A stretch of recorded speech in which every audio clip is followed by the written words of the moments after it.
ಯಾತಕ್ಕಾಗಿ ಹೋರಾಟ 15ನೇ ತಾರೀಕು ಶಿಡ್ಲಘಟ್ಟ ಗ್ರಾಮದಲ್ಲಿ ಇರ್ತಕ್ಕಂಥ ಒಬ್ಬ ಕಾಂಗ್ರೆಸ್ ಪುಡಾರಿ ರಾಜೀವ್ ಗೌಡ ಅವನು ಇರ್ತಕ್ಕಂಥ ಸರ್ಕಾರಿ ಅಧಿಕಾರಿ ಪೌರಾಯುಕ್ತ ಆದಂಥ ಅಮೃತಾ ಗೌಡ ಅವ್ರನ್ನ ಅವಾಚ್ಯ ಶಬ್ದಗಳಿಂದ ನಿಂದಿಸಿ ಅವರ ಜೊತೆ ಅಲ್ಲಿ ಕೆಲಸ ಮಾಡ್ತಕ್ಕಂಥ ಪೌರ ಕಾರ್ಮಿಕರಿಗೂ ಅವಾಚ್ಯ ಶಬ್ದಗಳಿಂದ ನಿಂದಿಸಿ ಅವರಿಗೆ ಹೀನಾಯವಾಗಿ ಮಾತಾಡಿದಾನೆ.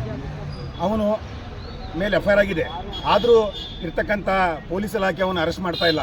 ಅದಕ್ಕೋಸ್ಕರ ಇವತ್ತು ಧಾರವಾಡದ ಎಲ್ಲ ಪೌರ ಕಾರ್ಮಿಕರನ್ನು ಕೂಡಿಸಿಕೊಂಡು ಜಯಗಣ ಸಂಘಟನೆ ವತಿಯಿಂದ ಇವತ್ತು ಜಿಲ್ಲಾಧಿಕಾರಿಗಳಿಗೆ ಹಾಗೂ ಮುಖ್ಯಮಂತ್ರಿಗಳಿಗೆ ಮತ್ತು ನಮ್ಮ ಜಿಲ್ಲಾ ಉಸ್ತುವಾರಿ ಸಚಿವರಾದಂಥ ಸಂತೋಷ್ ಲಾಡ್ ಸಾಹೇಬರಿಗೆ ನಾವು ಮನವಿ ಕೊಟ್ಟಿದ್ದೀವಿ. ಕೂಡಲೇ ಆ ರೌಡಿ ಪುಡಾರಿ ಕಾಂಗ್ರೆಸ್ ಲೀಡರ್ ಆದಂಥ ರಾಜೀವ್ ಗೌಡನನ್ನು ಬಂಧಿಸಬೇಕು. ಯಾಕಂದ್ರೆ ಅವ ರಾಜೀವ್ ಗೌಡ ಅಲ್ಲ, ಆ್ಯಕ್ಚುಲಿ ಅವನ ಹೆಸರು ರಾಜಣ್ಣ ಅಂತ ಹೇಳಿ ಈಗ ಕೆಲವೊಂದು ಮೀಡಿಯಾದಾಗ ಬರ್ತಾ ಇದೆ. ಎಷ್ಟೋ ಮಂದಿಗೂ ಲ್ಯಾಂಡ್ ಮಾಫಿಯಾ ಮಾಡಿ, ಎಷ್ಟೋ ಮಂದಿ ಮೇಲೆ ಕೇಸನ್ನು ಮಾಡಿ, ಎಷ್ಟೋ ಮಂದಿ ಮೇಲೆ ತನ್ನ ಹೆಂಡತಿ ಇಟ್ಕೊಂಡು ರೇಪ್ ಕೇಸನ್ನು ಹಾಕಿ ಅವ ಆಸ್ತಿನ ಕಬಳಿಸ್ಕೊಂಡ ವ್ಯಕ್ತಿನ ಇವರು ಈ ರೀತಿ ಬಿಂದಾಸಾಗಿ ಬಿಟ್ಟು ಪೌರ ಕಾರ್ಯಕ್ರಮ ಮೇಲೆ ಅವಂಗೆ ಇದೇ ರೀತಿ ಭಾಷೆ ಬೈಗಳನ್ನು ಭಯಕ್ಕೆ ಹಚ್ಚಿದ್ದಾನೆ. ಅದಕ್ಕೋಸ್ಕರ ಸರ್ಕಾರ ಅವನ್ನ ಬೇಗ ಅರೆಸ್ಟ್ ಮಾಡಬೇಕಂತ ಕೇಳ್ಕೊತಾ ಇದ್ದೀವಿ. ಸುಧೀರ್ ಮುದೋಳ್ ಜಯಕಂಡ ಸಂಘಟನೆ ಧಾರವಾಡ ಜಿಲ್ಲಾಧ್ಯಕ್ಷ. ಶಿಡ್ಲಘಟ್ಟ ನಗರಸಭೆ ಪೌರಾಯುಕ್ತರಾದಂಥ ಅಮೃತಾ ಗೌಡ ಅವರಿಗೆ ಬ್ಯಾನರ್ ವಿಚಾರಕ್ಕೆ ಸಂಬಂಧಪಟ್ಟಂತೆ ಅಲ್ಲಿನ ಕಾಂಗ್ರೆಸ್ ಡಿಪ್ಯೂಟೆಡ್ ಕಾಂಗ್ರೆಸ್ ಮುಖಂಡ ರಾಜೀವ್ ಗೌಡ ಅಶ್ಲೀಲ ಶಬ್ದಗಳಿಂದ ಅವಾಚ್ಯ ಶಬ್ದಗಳಿಂದ ನಿಂದಿಸಿ ಕೊಲೆ ಬೆದರಿಕೆಯನ್ನು ಹಾಕಿದ್ದಾರೆ.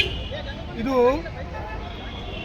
ಏನು ಸರ್ಕಾರಿ ನೌಕರರು ಆತ್ಮಸ್ಥೈರ್ಯದಿಂದ ಕಾರ್ಯನಿರ್ವಹಿಸುವಲ್ಲಿ ಇದೇನಾಗುತ್ತೆ ಅಂದರೆ ಭಯ ಭೀತಿ ಉಂಟು ಮಾಡುವಂಥ ಒಂದು ಕೆಲಸ ಆಗ್ತಾಯಿದೆ.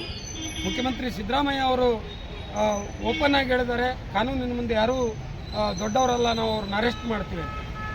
ಇಲ್ಲಿ ಕಾಂಗ್ರೆಸ್ ಪಕ್ಷದ ಕೆಲವು ಸಚಿವ ಮಹಾಶಯರುಗಳು ಅವ ರಾಜೀವ್ ಗೌಡ ಅಂತವಲ್ಲ, ಒಳ್ಳೆ ಸ್ವಭಾವದ ಒಳ್ಳೆ ಮನುಷ್ಯ ಹಂಗಿಂಗೆ ಅಂತೇಳಿ ಸಮರ್ಥನೆ ಮಾಡಿಕೊಳ್ಳುವಂಥ ಕೆಲಸವನ್ನು ಮಾಡ್ತಾಯಿದ್ದಾರೆ.